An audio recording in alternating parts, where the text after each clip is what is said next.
Rismond Sianipar bersama 4 saksi terlapor dipastikan akan hadir dalam gelar perkara khusus atas tuduhan ijazah palsu Presiden ke-7 Joko Widodo yang akan dilaksanakan Bareskrim pada Rabu 9 Juli. Rismond menyebut ia diundang sebagai ahli untuk membuktikan kebenaran ilmiah ijazah Jokowi dari Universitas Gadjah Mada. Rismond meminta saksi ahli dari pihak Jokowi hingga UGM juga dihadirkan untuk sama-sama membuktikan keaslian ijazah Jokowi.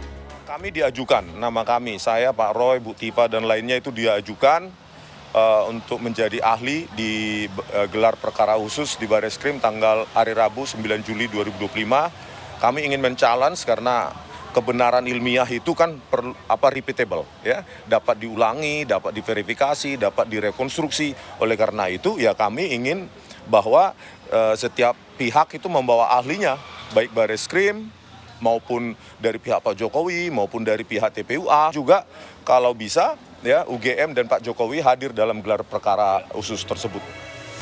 Pakar hukum pidana dari Universitas Jenderal Sudirman Purwokerto Hipnu Nugroho menilai dalam gelar perkara khusus harus ada informasi baru yang harus dibuktikan. Gelar perkara khusus ini selain melibatkan orang, toh kemarin itu ada informasi-informasi baru. Harusnya sebagai pengungkapan perkara dalam tingkat pra-adjudikasi, informasi kaitannya dengan pasar pramuka, kemudian Pak Surya, ini harusnya juga dimintai pendapatkan sebagai bentuk klarifikasi. Jadi jangan mengulang yang kemarin, ditambahkan. Karena dalam suatu ilmu kriminalistik, suatu pengabaian informasi dalam penguapan itu suatu yang fatal. Di satu sisi, kuasa hukum Presiden ke-7, Joko Widodo menilai gelar perkara khusus tak perlu dilakukan karena Bareskrim tidak menemukan bukti ijazah Jokowi palsu, sehingga menghentikan penyidikan atas laporan ijazah palsu Jokowi. Proses penyelidikannya di Mabes Polri karena tidak ditemukan unsur pidana di situ, Mbak Cindy dan Bung Rey juga. Nah, mengenai keaslian suatu dokumen itu jelas bahwa ketika dokumen dianggap palsu, barulah harusnya pengadilan yang menentukan ada terbukti atau tidak palsu atau kepalsuan dokumen tersebut.